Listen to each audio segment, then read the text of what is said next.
bonsoir. Merci d'être au rendez-vous pour passer en revue les principales informations de ce jour.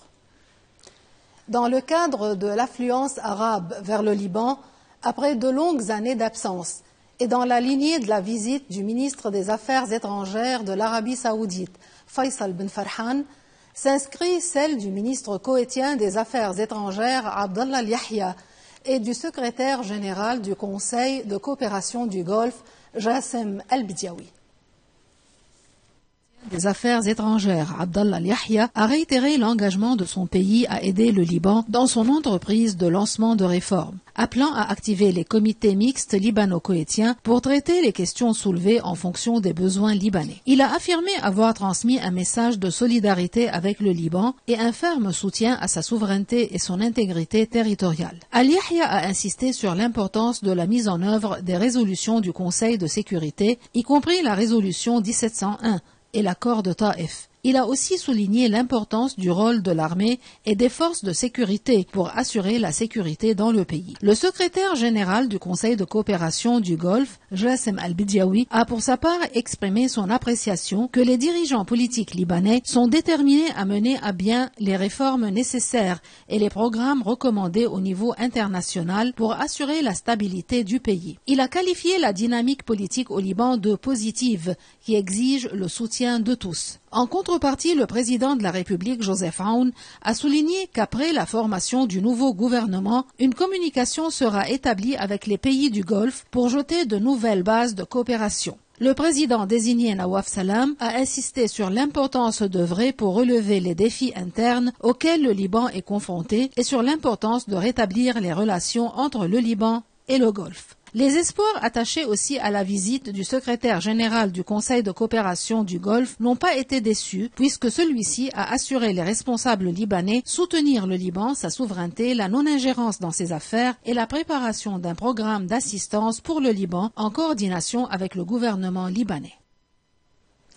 Des sources aux Nations Unies ont révélé qu'il n'y a aucune indication que les forces israéliennes achèveront leur retrait du Liban d'ici dimanche, avant la fin du délai de 60 jours stipulé dans l'accord de cessez-le-feu entré en vigueur le 27 novembre dernier. En effet, le bureau du Premier ministre israélien a annoncé que le retrait du Liban serait reporté au-delà de la période de 60 jours, soit ce dimanche, estimant que le Liban n'avait pas totalement respecté ses engagements. Selon des données recueillies sur le terrain, Israël devrait conserver ses positions dans le secteur oriental du Liban Sud, alors que ses forces se sont retirées d'une grande partie des secteurs occidental et central. Un fonctionnaire israélien a affirmé à CNN qu'Israël a informé les Américains de son intention de rester au Liban Sud pendant au moins un mois supplémentaire. Des médias ont rapporté que le cabinet israélien n'avait pas pris de décision finale sur le retrait du Liban malgré l'approche de la date butoir du 27 janvier, alors que d'autres ont affirmé que le niveau politique a ordonné à l'armée de ne pas se retirer du secteur oriental du Liban Sud. Ils ont ajouté que le cabinet avait décidé de rester sur les positions actuelles de l'armée au Liban et menacé d'une réponse sévère à toute violence. Ils ont ajouté que le cabinet avait décidé de rester sur les positions actuelles de l'armée au Liban et menacé d'une réponse sévère à toute violation de la part du Hezbollah. Certains ont conclu que la coordination avec les États-Unis sur les prochaines étapes au Liban était en cours. Sur le terrain, une patrouille israélienne a fait une incursion dans la localité de Aïtaroun, où elle a détruit et brûlé un certain nombre de maisons. Les forces israéliennes ont aussi provoqué une explosion très violente dans la localité de Roub Salathin. Et dans la nuit, elles avaient fait une incursion dans la ville de Antara, où elles ont brûlé un certain nombre de voitures et vandalisé la mosquée de la ville. Le secrétaire général des Nations Unies, Antonio Guterres, a recommandé au Conseil de sécurité des Nations Unies de fixer une date pour l'élection d'un nouveau juge à la Cour de justice internationale pour succéder au président de la Cour, le juge Nawaf Salam, qui a été nommé Premier ministre du Liban. M. Guterres a demandé que les candidatures soient envoyées dès que possible, dans un délai d'1 mois après la vacance et au moins 3 mois avant la date de l'élection. Conformément au statut de la Cour, Le membre nouvellement élu exercera ses fonctions jusqu'à la fin du mandat de son prédécesseur, le juge Nawaf Salam, qui s'achève le 5 février 2027.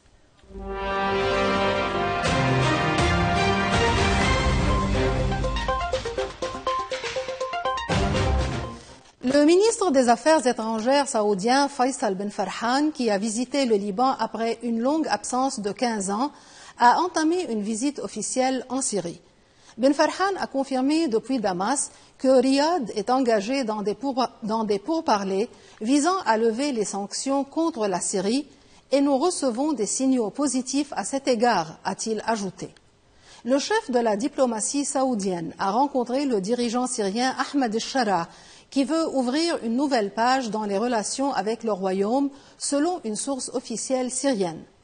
Le nouveau pouvoir a annoncé vouloir ouvrir une nouvelle page donc avec l'Arabie saoudite, où le chef de la diplomatie syrienne, As'ad al-Shibani, s'est rendu début janvier pour sa première visite à l'étranger. Le nouveau pouvoir espère l'aide du royaume pour la reconstruction de la Syrie, dont l'économie et les infrastructures ont été dévastées par plus de 13 ans de guerre civile. L'Arabie saoudite avait rompu ses liens avec le gouvernement de Bachar el-Assad en 2012, mais les avait rétablis en 2023 et œuvrait pour son retour au sein de la Ligue arabe. Faisal Ben Farhan s'était alors rendu à Damas en avril 2023 pour tenter de convaincre Bachar el-Assad de s'éloigner de l'Iran et de lutter contre le trafic de Captagon, mais sans succès.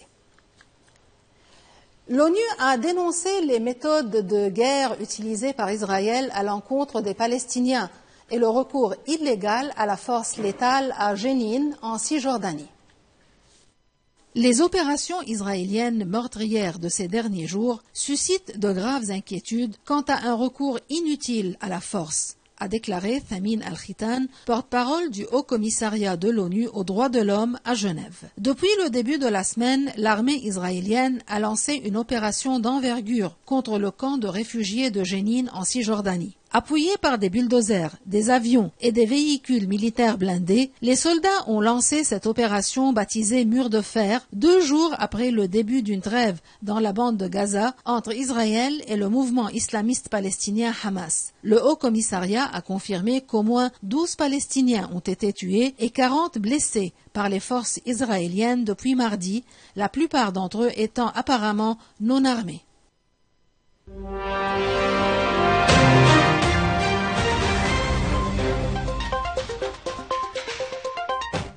Le président américain Donald Trump a ordonné la déclassification des archives du gouvernement américain sur les assassinats du président John F. Kennedy, de son frère Robert F. Kennedy, ainsi que du leader des droits civiques Martin Luther King. Beaucoup de gens attendent cela depuis des années, des décennies, a déclaré à la presse le président américain Donald Trump au moment de signer le décret. Il a ajouté « Tout sera révélé ». Plus de 50 ans après les assassinats des 2 frères Kennedy et de Martin Luther King, leur famille et le peuple américain méritent la transparence et la vérité. Il est dans l'intérêt national de finalement rendre publiques toutes les archives liées à ces assassinats sans délai, selon le décret. La commission d'enquête officielle sur l'assassinat de John Kennedy a conclu en 1964 que Lee Harvey Oswald, un ancien commando marine qui avait vécu en Union soviétique, avait agi seul, mais l'assassinat du président Kennedy a soulevé d'innombrables spéculations jusqu'à aujourd'hui. Martin Luther King a pour sa part été assassiné le 4 avril 1968 par James Earl Ray, mais des doutes ont toujours plané sur la culpabilité de ce dernier. Le Kremlin a appelé les États-Unis à engager des négociations de désarmement nucléaire au plus vite, quelques jours après le retour de Donald Trump à la Maison-Blanche. Nous avons intérêt à lancer le processus de négociation au plus vite, a déclaré le porte-parole du Kremlin, Dmitri Peskov, estimant que la balle est dans le camp des Américains. Et c'est dans l'intérêt du monde entier, a-t-il ajouté.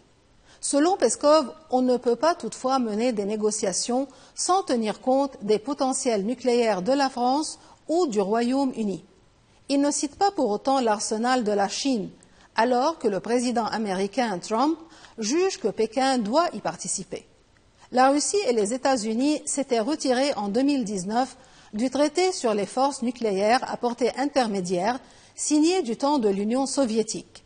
La Russie a également suspendu en février 2023 sa participation à l'accord de non-prolifération New START, le dernier accord bilatéral du genre liant Moscou et Washington.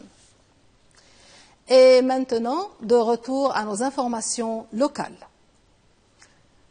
Radio Liban 96.2 FM est déjà en ligne, nouvelle tant attendue par le public francophone de la radio publique libanaise. Grâce à une collaboration entre le ministère de l'Information et l'UNICEF, le site web et le live stream ont été lancés par le ministre de l'Information Ziad Makari et le représentant de l'UNICEF au Liban, Aïl Iyar, lors d'une conférence de presse. Le site web de la radio arabophone déjà existant a été également modernisé grâce à ce partenariat. Le ministre Makari a insisté sur l'importance de l'héritage médiatique dont dispose le secteur public. Il a souligné l'éventualité d'une collaboration étroite entre les différents médias publics pour assurer une production de qualité. Le représentant de l'UNICEF a pour sa part considéré que les médias nationaux sont une source d'informations crédibles et un vecteur essentiel pour la promotion des droits de l'homme, notamment ceux des enfants, qu'il faut protéger des effets nuisibles des différents moyens de communication. Et maintenant, aux amateurs de culture et de loisirs, voici les événements qui figurent au programme de la semaine prochaine dans cette page signée par l'agenda culturel.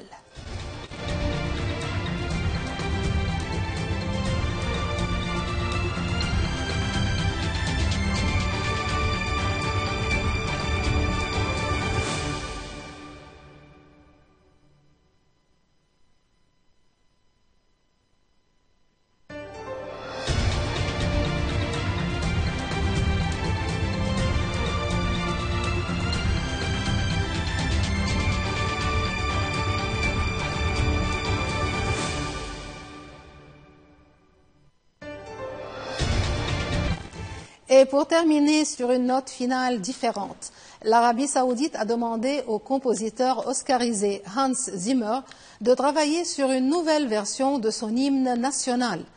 Zimmer, dont les musiques de films comprennent Le Roi Lion, Dune et la trilogie Dark Knight, a accepté les grandes lignes du projet, a déclaré le président de la General Entertainment Authority, Turki Al-Sheikh.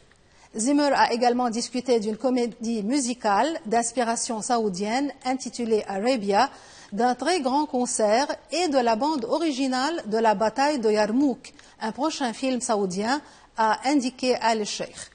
L'hymne saoudien Ash el-Malik, ou Vive le roi, a été écrit en 1947 par le compositeur égyptien Abdurrahman al-Khatib à la demande du monarque fondateur, le roi Abdelaziz.